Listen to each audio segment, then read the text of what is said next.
This is Alex and Amber, and we are Strange Company. And this today with us is our friend Stanley Thornton. Hi guys, everybody say hi to Stanley. He is here today because we are going to be interviewing him about, what are we going to be interviewing you about? The role-playing and being an adult baby. Adult baby. So he's already been on a few shows. Yeah, you might recognize him from TLC, National Geographic, and some other famous YouTubers, right? Yep. And we're lucky enough to live in the same town as Stanley, and so... And we live in, Reading, right? I came to Reading following my family, and we moved up here in October 2006. Well, first, let's hear what you define as an adult baby, so that they can hear it from the source. Being an adult baby is basically you're acting out the actions of a 2-year-old. And is that what you relate to? Do you have like a specific age you relate to? I act as a 2-year-old. You act as a 2-year-old. Now, do people have varying ages? Oh yeah. Okay. They range from newborn up to 6, 7, 8, whatever age feels right for you. If it was a newborn, wouldn't they just like cry a lot and like act like they couldn't lift their head up off the ground a little bit? Like I have a friend that has newborns and they are just like loppy, like they don't really do anything. They just go, ah! My friend likes to role play as a newborn, and he likes to be swaddled and fed. And just kind of held. I had a best friend, and he used to describe a theme park where he would say he wished that he could go in and he could be like held by giants. Like that there would be giants that could hold him like a small baby, and that there would be rides that were like baby related that he could sit in, and that just like very much reminds me of this. Now, when you find that park, let me know. Yeah, I would love to find that park for you. Because at home, do you have like a whole setup of like... I have a crib, a high chair, and a playpen. Okay. How big is your playpen? 4 feet by 4 feet. They call it a play yard. But... Play yard. I would say that this would be like a common question, possibly, but is this considered a fetish? Is this considered... Not for me. Not for you. There are ABs or littles who do find it a fetish. Yeah, so this has no sexual connection whatsoever. No. Or romantic or anything of those. No, it's strictly just wanting to be a kid again. Right, and you have caregivers. I do. I have 2. Okay. Because you said they were like in different places, right? One's my daddy's out in South Carolina. And he's actually flown out here in 2015 and spent a week out here with me. So that was a lot of fun. We went over to the Turtle Bay and went gambling and all sorts of stuff. So dad stuff. Of course, gambling. Right. And so I guess like what would be like an interaction a full day with a daddy or like a mommy? What would you like? It depends. If it's... you can range anywhere from just role-playing an hour or 2 in the morning to an all-day event where you're just little all day. Well, do you stay in contact by the phone? With my daddy, I'm on Facebook and Skype. With my mommy, it's just Skype. Okay. And where was she again? She's up in Canada. Oh, okay. So, and do they know each other? Have they ever talked? They do. Okay. Very cool.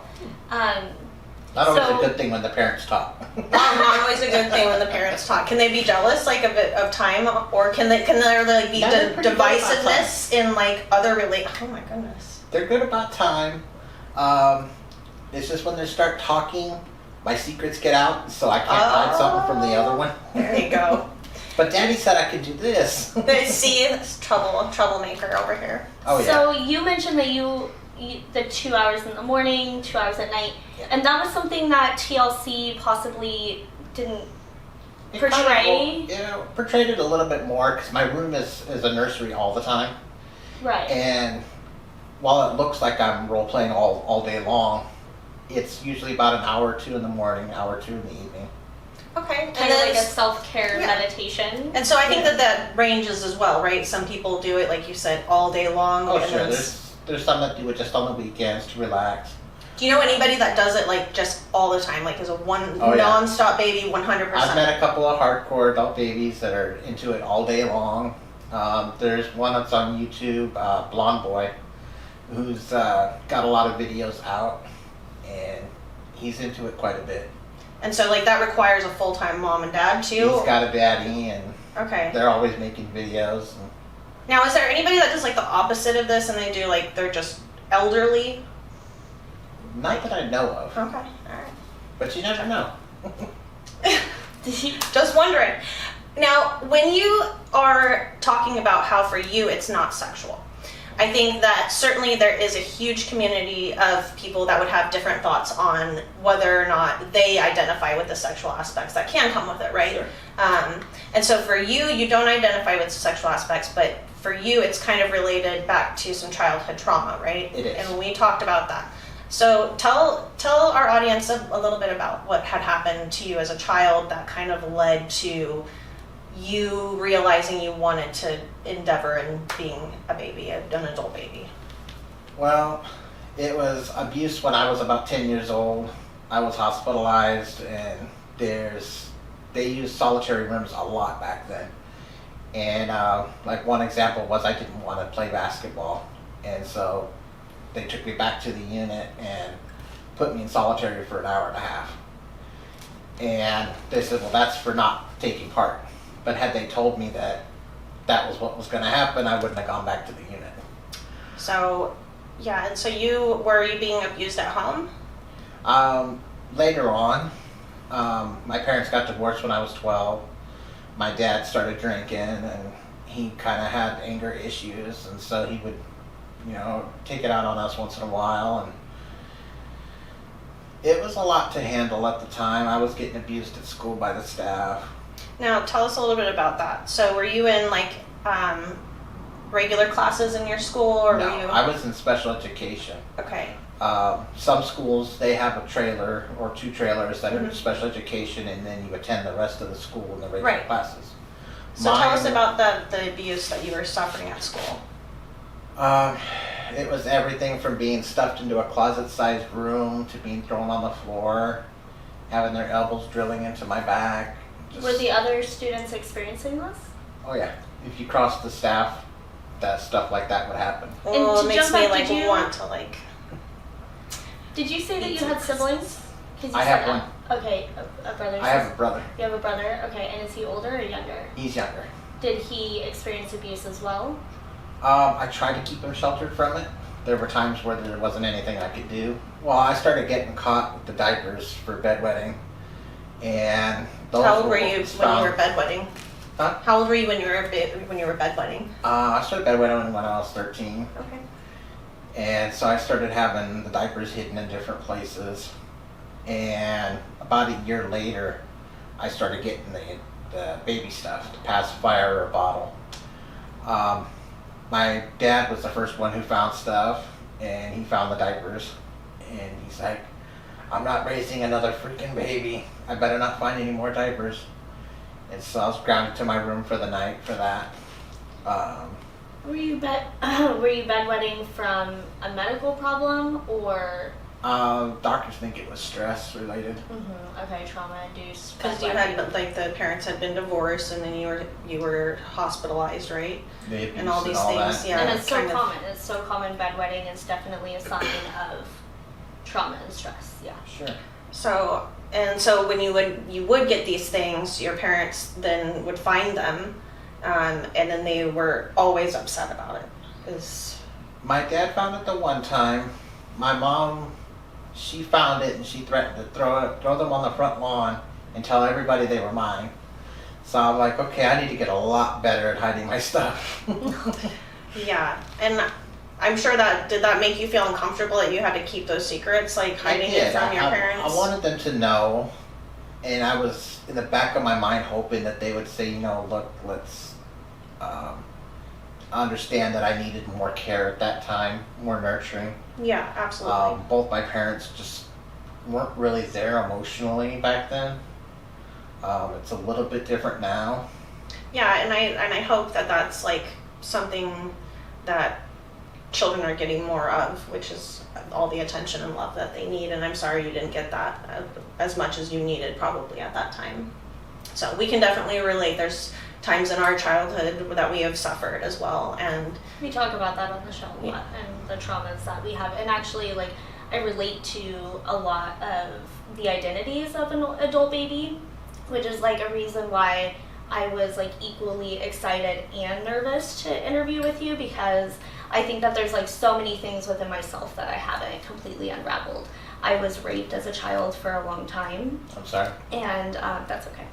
And because of that, like it defines so much of your sexuality and your identity. And there's so many layers into how that leaks into all aspects of your life. And so like while like I'm asking you questions like is this a sexual fetish or anything, but I completely understand how it encompasses all things. And so you are who you are. Like the baby part of you is who you are, and you have a lifestyle within all of these branches of your life, right, whatever you have. So like you are an adult baby at home, you're an adult baby if you go to work, if you go to the grocery store, and that manifests and looks differently in all different ways, right? Sure. And so you just find out what's the appropriate time to be an adult baby. And do you feel like you understood that all the time, or was there ever times where you struggled and you wanted to be like an adult baby out in the open, but you just couldn't, and you felt like it would just be easier if everybody could accept me as an adult baby that I am? Like, oh yeah, I hid it for a lot of years. The first 7 years, I thought I was the only one. Now, what's your favorite thing to do as when you're being an adult baby? When you're in the zone, what is like the ultimate comfort for you? It's a tough choice. I like playing with my toys. what is this one has a name, right? Yes, this is Puppy. I've had him since 2000. Okay. I think my favorite is just laying in my crib in my onesie, having a warm bottle, and just watching the mobile spin as I fall asleep. Now, when you like, is in your bottle, is it formula? No. Okay. Although I've tried it. Alcohol? No. Okay. But I've tried formula, and I've tried a couple different brands. Some of my AV friends have said, it's a acquired taste. Not for me. no. Yeah. So what would you put I in your? put 2% milk in there. I put chocolate milk, and I've done apple juice. Apple juice. So do you do, okay, like you went gambling, so you do adult things, you don't limit yourself and say, I'm not an adult, so I don't gamble or drink, or do you have these limits, or? No. But you said some people do if they're like doing it all the time, right? Like a baby if they're wouldn't go baby all to a the casino, time, then right? their parent is usually the one that's in charge of all that. They'll make the decisions on when they can be big and have some alcohol, or do something like watch an R-rated movie. Is that something that's common? Is like you can, in those types of like relationship give and take, they can say like, okay, for now you can be big. Yeah. Oh, okay. So that's like there's always going to be like a fluctuation then where they can come back and forth from being a normal like adult versus going back into being a normal child for them. Yes. Okay. Your most like awkward memory from growing up and having this be a part of your life. What's like the one memory you remember that has just like traumatized you in a way that it made you feel like it was something to be embarrassed about? About role-playing? Mm-hmm. I think it was before I realized that they had adult diapers, and I was squeezing myself into toddler size. Oh my goodness. they have whole adult baby vendors. They do now. Yeah. And so you find can you find that easily? You have access now to everything that you need at your These disposal. days. When I first got online, it was really hard to find stuff like that. They didn't even have the adult baby disposables yet. It was just cloth diapers with nursery print. Now, do you go to the bathroom in your diaper? I do. Okay. And then if you've ever had a mommy or daddy, do they change that for you, or do they? I've been changed a couple times. Okay. But you'll It's do it. not my favorite thing, but everybody's got their favorite part of it that they enjoy. Right. But it does go with the role. Do you think that, like, what would you think a reason for someone who is, say, playing the mom role? What do you think they're getting from it? What have you heard them say, like, is the reason that they want to be your mom? They've said that they've had kids, they've grown up, but they still have the need and the want to nurture. And they just kind of fell into the adult baby scene one way or another.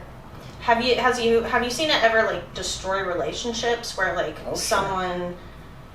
There's some people that get into it and they do it too much, and either the wife or the husband will just say that's too much, I can't do it. And there's been some that have been on some shows like Dr. Phil, and it just ruined their relationship, just getting too into it. Have you noticed that like if you've tried to have any relationships with anybody, have you had it be like an issue, or with your family or anybody? Has anybody just straight up been like, I don't want to have anything to do with you because of this? Oh yeah. A lot of my family I'm estranged from for one reason or another. A lot of it happened when I was younger, but there's some of it like my grandfather was like, I don't want you in my house as long as you're wearing a diaper. That was So- you said your grandpa? Yeah. So he ended up passing away some years back, and I never stepped foot in his house again. Which is crazy because it doesn't affect him whatsoever. No. Like, anything happening in your pants is not his problem, right? No, And he just we couldn't have that stand the general thought. right, but we have that general rule. Like, we don't really ask what's going on in anyone else's pants, and we don't determine their like welcoming into our life like based on that. So it's just insane to think, you know. You wouldn't but, even really know someone was wearing a diaper unless they told you. right, I do caregiving, and like diapers are a part of life when for all kinds of people. If you give birth, if you have a disability, if et cetera, like they make diapers in every shape and form and size because at some point anyone at any age could need or want one, right? And so, yeah, I guess people just And that's a can't handle topic it. I broached through my website, is I get, because we deal with not just adult babies on the site, but also people that have incontinence or bedwetting problems. Right. And so I'll get kids that are like, well, is it weird that I'm 9 and still in a diaper? And it's like, no, they make them for all sizes. For a reason, yeah. Right. I mean, do we not wear diapers when we're on our period every month? Like, I mean, Some of us, yeah. I mean, essentially, I mean, Yeah. what is a pad? pad is definitely like a diaper. Right. Yep. I had And now one- and now I have the Thanks underwear, so it's even more kind of like a diaper. It's just like underwear I bleed into. Yes, I love them. I had a mommy Sorry, one that's time. valuable information. I had a For your mommy little one ears, I'm time. sorry. No, you're good. She got to try a diaper on one time, and she told me she felt like it was a big maxi pad. Right, that's what I was thinking. Okay, so for you, it brings comfort to. It does. Okay, And security. like nostalgia almost, or. It does. It brings up the good times. I had a lot of fun as a teen baby. So what would you do like with a puppy? Would you just like, Oh, I cuddle them. Sometimes I'll play with them. how long have you had him? Going on 20 years. He's in really good shape. Is that what he sounds like? Pretty much. I got that right. Yeah, he's in good shape for 20 years. Yeah, that's not. Wow. Now, do you have other friends that are in, like you said, in that community that you get together and you have play dates? I've had a couple play dates. They've been a lot of fun. I have a friend that comes up from Sacramento, and we'll play blocks and color, and sometimes we'll go out and do adult things too. We've been bowling together, and it's fun to get together with people of like mind. Do you like Have a little good time. snack packs and stuff, like how like little kids would like? On the Lunchables? Yeah. I've had Lunchables. Those are fun. Okay. Lunchables are my favorite. Do you like baby jar food? I do. Okay. What's your favorite flavor? Strawberry banana. Strawberry banana. I had a friend once who loved adult, like he was an adult, but he ate the banana one all the time. And so, whatever is your flavor.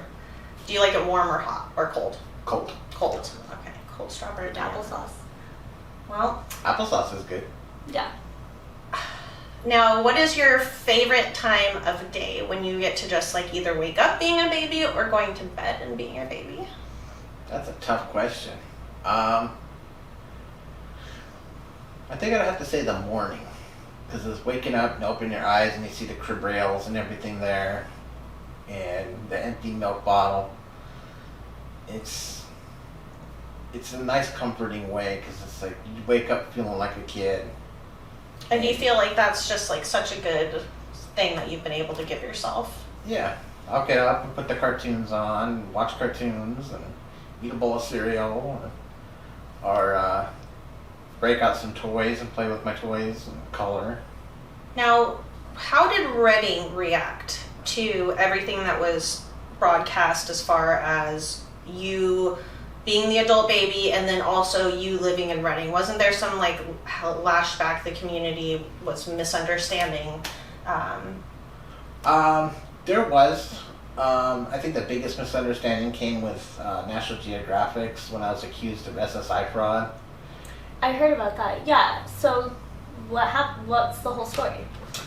Well, we did the show, and a couple days later, I get this call from the Washington Times asking me, how do you feel about getting your SSI canceled?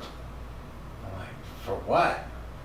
I was expecting to do the show, and then that would kind of be it. I figured it would dwindle off. But next thing I know, there's a senator from Oklahoma has decided, he's going to take a stab at stopping my SSI. So it started a big investigation. That's our tax dollars at work. Oh, yeah. Investigating this. He watched the show, and it was only 12 minutes long, that particular episode. And So you can know everything about anyone in 12 minutes. oh yeah, we taped for almost 4 days, Oh, wow. and it was all squeezed down to 12 minutes. And so it had me looking like I had built my high chair in a couple of days, and it actually took 2 weeks.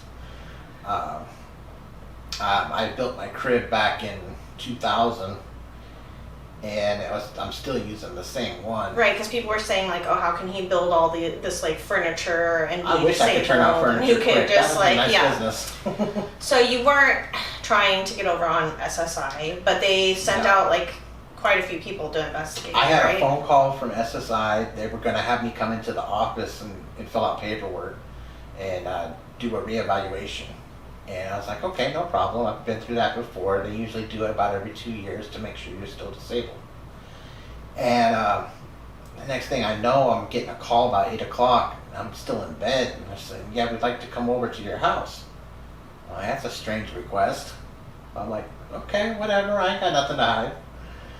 And so I opened the front door, and it's not only the SSI investigator, but it's a lady from the Attorney General's office, and an FBI agent, and 2 city cops from Reading. Bad boys, what you gonna do? What you gonna do when Oklahoma senators come for you? Like, what is that? That's so insane. It was overkill. It was totally overkill. So they spent an hour with me. They went through every room. They were going into the kitchen This was necessary, closets. guys. For And sure. what were they looking for? What evidence? I'm not even sure. This looks. It's baby powder. It might be something else, but Yeah. They wanted proof that you weren't disabled. they were looking for proof that I wasn't disabled. They wanted phone numbers for my doctors, and they wanted to look at the medications I was on. They went through the entire house, just kind of looking through what I had. They went to my kitchen cabinets, opened my refrigerator. And your disability is not being an adult baby. No, Right. You no. have a legitimate disability, which is no one's business. And if you weren't disabled, you would be a working adult baby, correct? I would. Right, I used to work so- as a security guard.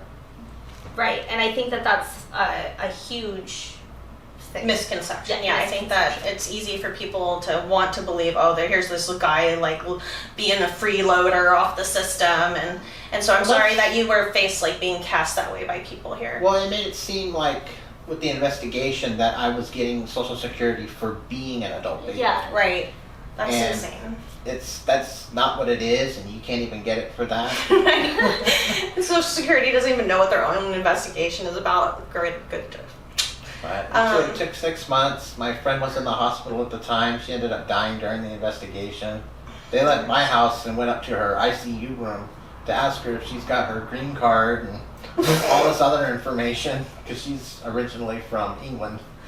Wow. Yeah, Well, that's good. like- Good she's on her investigatory deathbed, skills, you guys. I'm sorry that was like quite an invasion into your life. It seems like I'm sorry that happened. Jeez.